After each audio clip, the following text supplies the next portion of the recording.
বামফ্রন্ট এবং তৃণমূল বিজেপির বাইরে যে দলগুলি রয়েছে তারা বারবার অভিযোগ তুলছে এটা বাইনারি তৈরি। আপনি কিভাবে দেখছেন? এটা মিডিয়ায় এই বাইনারিটা তৈরি করছে। আমরা লড়াই সংগ্রামের মধ্য দিয়েই আমরা আমাদের রাজ্যে তথা বারাসাতের বিভাজনকে রুখে দিয়ে মানুষের ঐক্যের মধ্য দিয়ে এই বাইনারিকে আমরা ভাঙতে চাইছি। গতবার 16% ভোট পেয়েছিলেন আপনার পার্টি, গতবারের পার্টি আপনি ভোটটা কতটা বাড়তে পারবেন বলে আশা করছেন? এবার আমি 100% ভোট বাড়বে এবং 51% ভোট আমরা পাবো। ভয়ের নিচে পুজলি বসিয়ে রাম হয়ে বিগত 7 বছর বিজেপি তার ভোট শক্তি বৃদ্ধি করেছে। মূলত আপনাদের ভোটটাই গেছে, এটা প্রমাণ, এটা 2 বছর। সেই জায়গায় দাঁড়িয়ে এবারে বিজেপির হাওয়া বিভিন্ন অংশ থেকে এটা প্রকাশ করছে বিজেপির হাওয়া চলছে। সেক্ষেত্রে আপনারা ভোট কতটা ধরে রাখতে পারবেন এবং ভোট বাড়ানোর যে আশাবাদী হচ্ছে কি কারণ? এটা তো RSS এর বানানো গল্প। সেই RSS এর গল্পে মানুষ আজকের এই রাজ্যে 15 বছর, কেন্দ্রে 10 বছর দেখেছে। দেখার পরে মানুষ বুঝতে পেরেছে যে বিজেপি গভর্নমেন্টে ক্ষমতাবাদ, বছরে 2 কোটি বেকারের কর্মসংস্থানের কথা বলা, ব্যাংক অ্যাকাউন্টে 15 লক্ষ টাকা ঢোকার বিষয়টা মানুষ, ছাত্র যুবরা তারা বুঝেছে, শিক্ষিত কেন্দ্রে সরকারের যে মানুষ মারার নীতি, সেই নীতিতে মানুষ আর বিশ্বাস করছে না। সেই বাইনারি ভেঙে বাম ঐক্য, কৃষকের ফসলের ন্যায্য দামের কথা আমরা বলছি, 100 ইউনিট বিদ্যুৎ আমরা ফিরিয়ে দেবো, এই বিষয়টাকে সামনে রেখে সামগ্রিকভাবে আমাদের রাজ্যে শিক্ষায় দুর্নীতি, স্বাস্থ্যে দুর্নীতি, তার বিরুদ্ধে দাঁড়িয়ে মানুষ ঐক্যবদ্ধ হচ্ছে, ছাত্র যুবক কৃষকরা। তাই আমরা 100% আশাবাদী আমার জীবন। যেমন তো তার প্রশ্নটা ছিল আগে রাম পরে রাম, এই নীতি বারবার আসছে এবং অভিষেক বন্দ্যোপাধ্যায় সরাসরি বলছেন মোহাম্মদ লেনিন যতক্ষণ সিপিএম এর চেয়ারম্যান, সিপিএম সম্পাদক ছিলেন সেই সময় থেকে বিগত কয়েক বছর ধরে 35% ভোট ডাইরেক্ট উইন হয়েছে বামফ্রন্টের ভোট থেকে বিজেপি থেকে। কি পরিসংখ্যান? এই যে পরিসংখ্যানটা বোঝেন, এই যে গল্পটা আগে রাম পরে বাম, এটা RSS এর বানানো গল্প। সেই RSS এর বানানো গল্পকে মানুষ দেখেছে, তো পরীক্ষিত হয়েছে। দেখার পরে বিজেপি একটাই তার অস্ত্র, ইলেকট্রন বন্ডের মাধ্যমে হাজার হাজার কোটি টাকা লুট করে সেই টাকা বিলিয়ে ভোট করতে চাইছে। সেই গল্পারে বাংলার মাটিতে তো এই গল্প খাটবে না।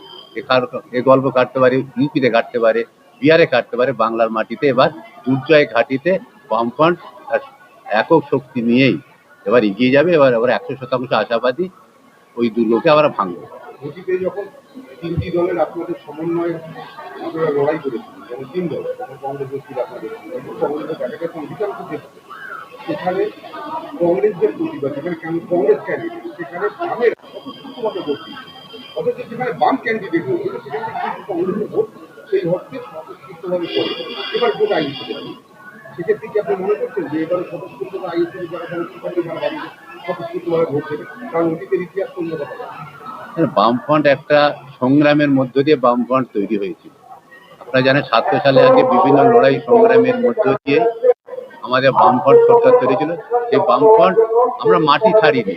সঞ্জীব চট্টোপাধ্যায় হেরে গেছে, কিন্তু সঞ্জীব চট্টোপাধ্যায় বারাসাতের সমস্ত গণ আন্দোলনের মধ্যেই আছে। দেবব্রত বসু, আমরা না থাকলেও আমরা গণ আন্দোলনের মধ্য দিয়ে বারাসাতবাসীকে আমরা এটা বোঝাতে পেরেছি। আমরা হারলেও মাঠে ময়দানে আমরা লড়াই সংগ্রাম করি।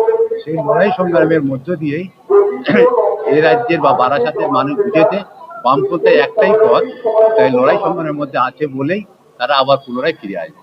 বারাসাতে কি কি সমস্যা আছে, বারাসাত বিধানসভা যে সমস্যাগুলো সমাধান করবেন, সেক্ষেত্রে আপনি দাঁড়িয়ে ভোটারদের কাছে সেই সব সমস্যা নিয়ে কি কি তুলে ধরতে চাইছেন যার সমাধান হওয়া উচিত? বারাসাতের প্রধান সমস্যা হলো যানজট। যানজট মুক্ত বারাসাত করতে হবে, জঞ্জাল মুক্ত বারাসাত করতে হবে।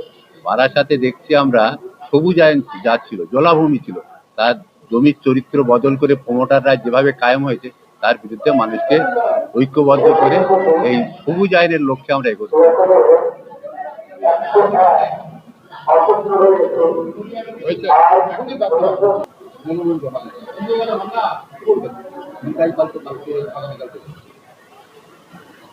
প্রিয়াঙ্কা বর্মন পার্টির পক্ষ দিচ্ছেন, নিতাই পাল কালকে নিতাই পালের পার্টির পক্ষ থেকে, এগুলোই তিনি যে বারবার বিভিন্ন জায়গায় আপনি নিজেও বলেছেন যে বেশ কয়েকটা জায়গায় ভোট পায়নি, এটা আমরা ভোটের কোন সংকট হিসাবে ধরি?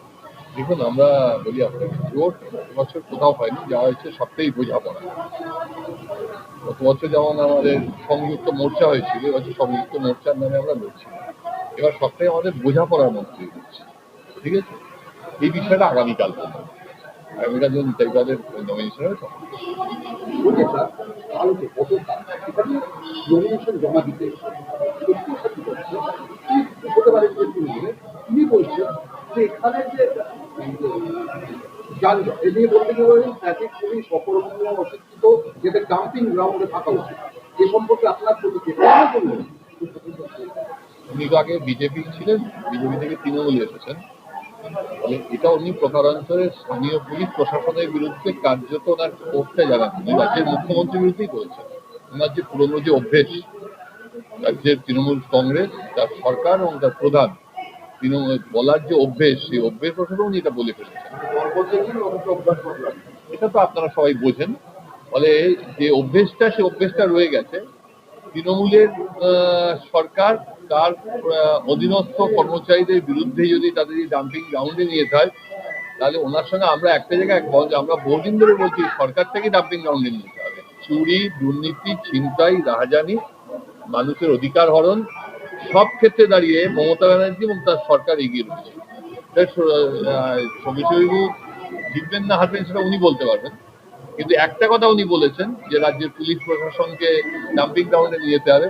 মুখ্যমন্ত্রীকে আগে ডাম্পিং গ্রাউন্ডে নিয়ে গেলাম, তারপর রাজ্যের পুলিশকে নিয়ে যাবেন, প্রশাসনকে।